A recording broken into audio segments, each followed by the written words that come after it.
What is going on, guys? Stefan here with you, S&E's Garage. Today we are in the shop with our very salty 2005 GX 470, and we are going to be tackling the rear brakes today.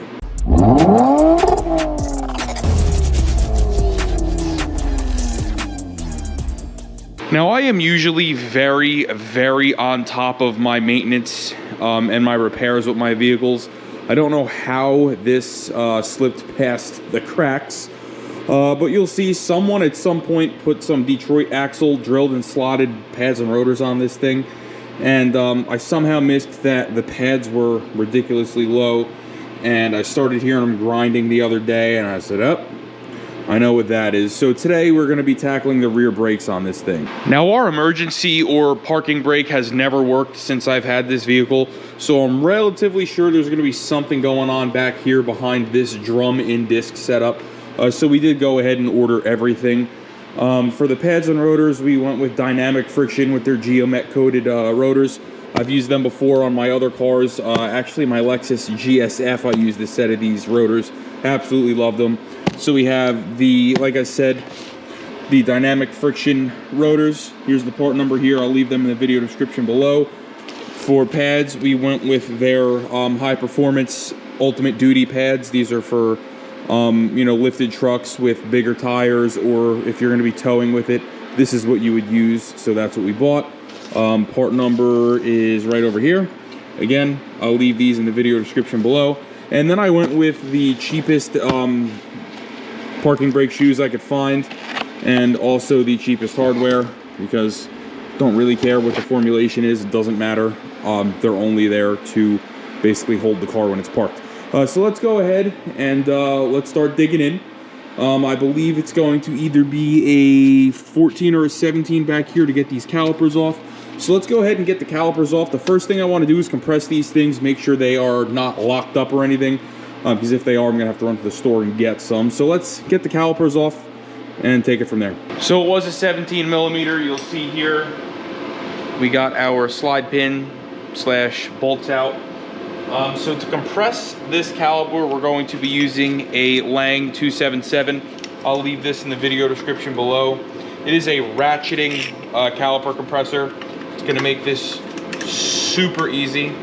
So we're just going to go ahead and compress this caliper, and we just want to make sure that this is going to go in with minimal effort here. If it hangs up or if it snags or anything of the sort, we know there's probably going to be a problem with this caliper, but judging by the wear on the other side, I'll show you when we get over there, I don't think this was a caliper issue. I think this just was a cheap set of pads and me not paying attention to pad wear.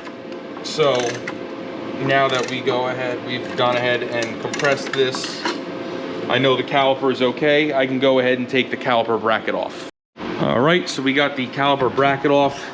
It's going to be held in with two 17 millimeters. One's going to be here. The other one's going to be up here, right there. And you'll see here, this is what our brake pads look like. There's absolutely nothing left of these. So now we get to go ahead and get this rotor off. I'm gonna have to tap that with a hammer, and it should come right off, and I should be able to see now what's going on with the parking brakes as well.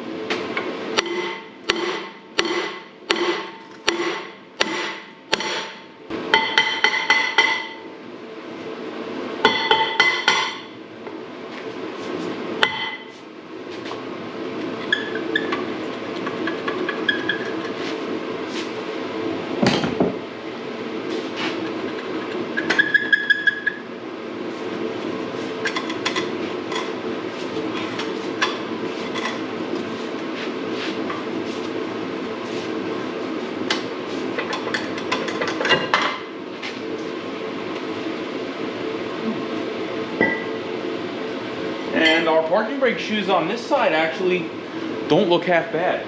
They might have just been so far out of adjustment that they didn't want to move. What I'm going to do now is check the star wheel, which is this little guy right here. Oh, it moves. That's awesome. We might just have to adjust these. Let's get the new rotor on there and see what we can do. So what you're gonna wanna do to adjust these parking brakes here is once you get this caliper on, you wanna make sure that this service hole here is lined up with the service holes in the hub. And you're going to turn the rotor until this hole lines up with the star adjuster, and you're gonna go in with a flathead screwdriver, and you're going to very simply just spin the adjuster until you feel the shoe make contact with the drum, and then you're gonna back it off by spinning it the opposite way, about a half turn or a full turn or so, until you no longer feel the shoe dragging on the inside of the rotor, which is basically going to tell you that the parking brake shoes are close enough to grab, but they are not putting tension or any drag on this caliper, or this rotor. So we've gotten ourselves right to where I think we need to be here, so we're good here. Let's go ahead and service our caliper bracket, and then we can put our rotor back on. So our dynamic friction pads did come with all new hardware, so we can go ahead and disassemble this caliper bracket here. We are not reusing this hardware, we don't need it. And then you're just going to take a wire brush, I'll leave one in the video description below, and you're just going to clean this out as best you can.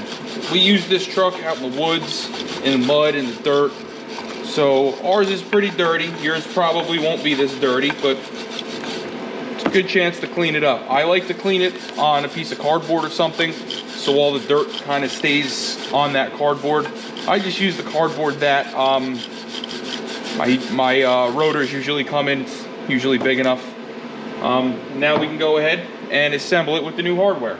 Just be mindful of where you removed your old hardware, so you know exactly where the new stuff goes. Now once you go ahead and get your hardware set up, you can then go ahead and reinstall your bracket onto the vehicle, and then you're going to go ahead and reinstall your pads. Now it is very important that you install the squealer on the right side of the pad. The pad squealer is going to be on the leading edge of the rotor. So for the front pad, it's going to be on the bottom, and on the back pad, it's also going to be on the bottom.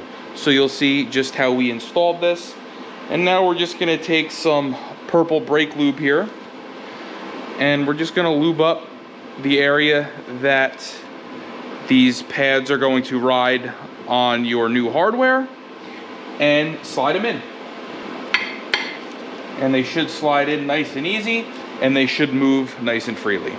Now if whoever did these brakes before I purchased this thing had installed these squealers, they would have warned me that my pads were getting low, and I never would have gotten metal to metal.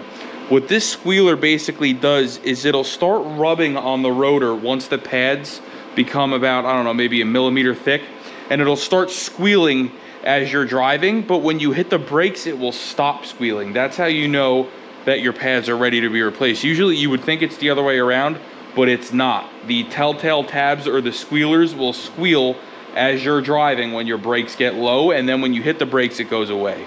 So keep that in the back of your mind. Again, this squealer is on the bottom or the leading edge, so as the rotor is spinning, this squealer will hit before the pad, and that's how you make sure that you install these correctly so that they function properly.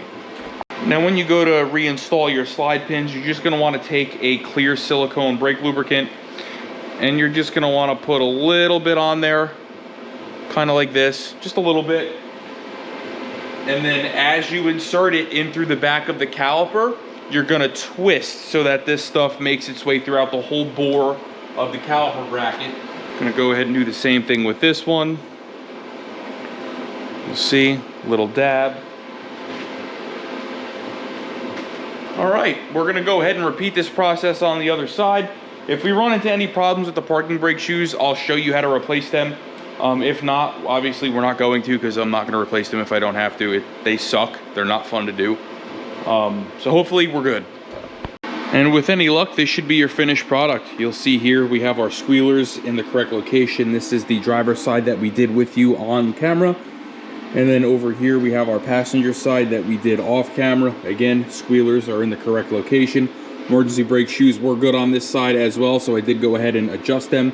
Everything's good there. There are no adjustments for the cable under the truck. I did look, so I am going to have to pull the center console apart and see if there's any adjustments under there, if need be. But these were pretty far out, so I'm hoping that just adjusting these here at each wheel fixed my issue with the parking brakes. But with that being said, if this video helped you set your parking brake adjustment or replace your rear pads and rotors on your Lexus GX 470, 460, Toyota 4Runner, so on and so forth, please like, share, subscribe, stay tuned, and we'll see you guys next time.